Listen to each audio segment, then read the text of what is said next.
This trifle recipe was the recipe that my grannies baked for the royal family's visit to South Africa in 1947. A real showstopper and definitely a trifle that is fit for a royal family.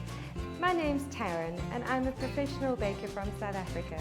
I've baked some crazy, weird and wonderful cakes in my time, and now I hope to pass those skills on to you as I bake, make and create with the Supermoms Club.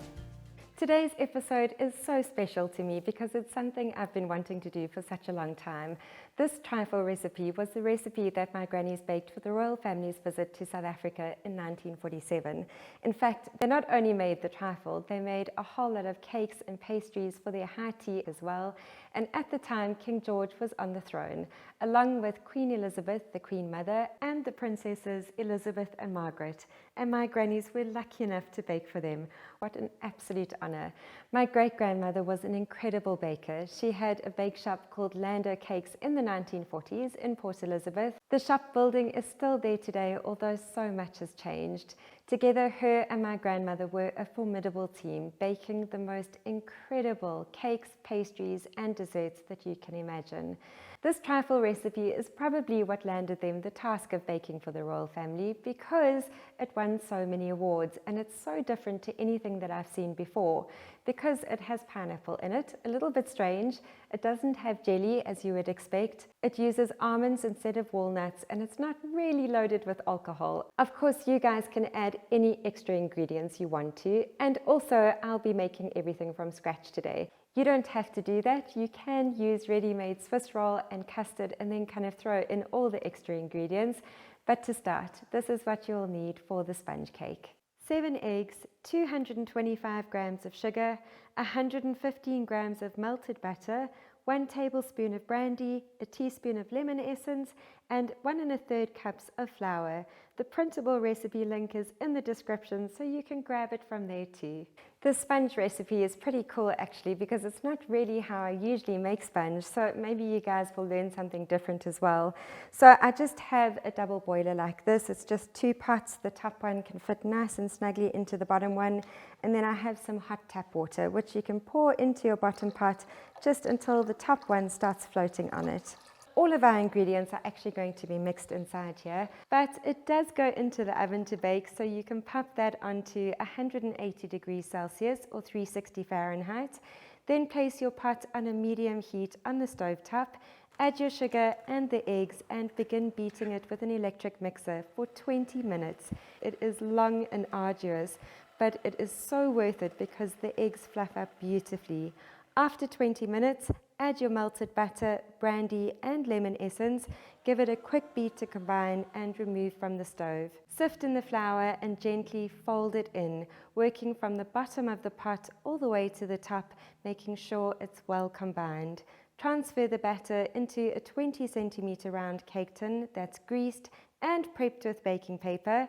Pop that into the oven on the middle shelf and bake for 40 to 45 minutes. So while our sponge is in the oven, we can get on to making the rest of the ingredients, and we'll start with making the custard. Of course, you can use ready-made custard or custard powder, but I love this old-fashioned way of making custard, the real proper pucker way, and it's so easy actually.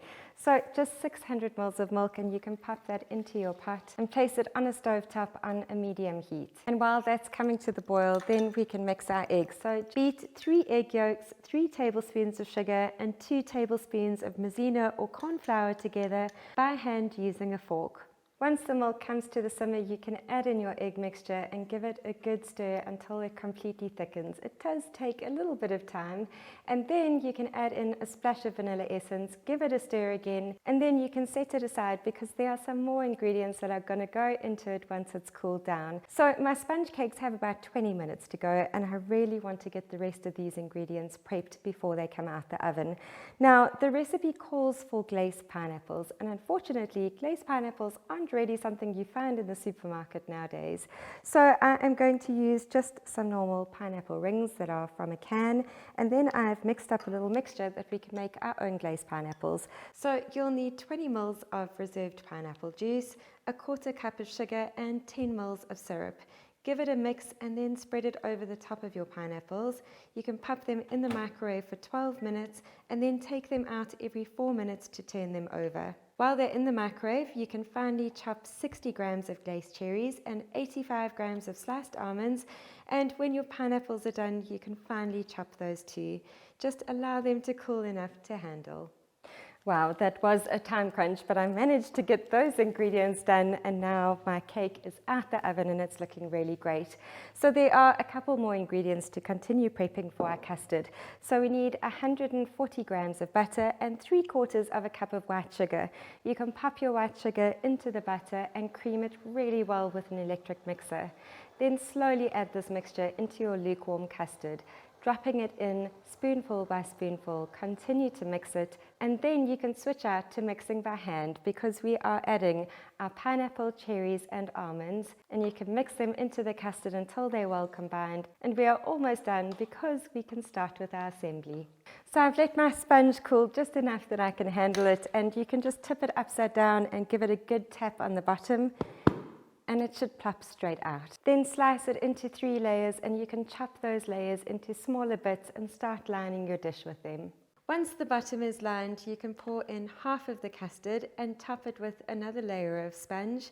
Then add the rest of the custard, and lastly smooth it off using the back end of a spoon. Now it needs to go into the fridge to set for 24 hours, so it's quite a long wait, but once it's set you can whip up 150 ml of cream and top it with that to make it a real showstopper and definitely a trifle that is fit for a royal family.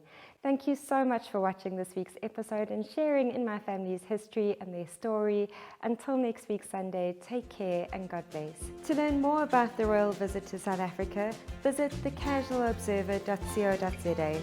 Their link is in the description.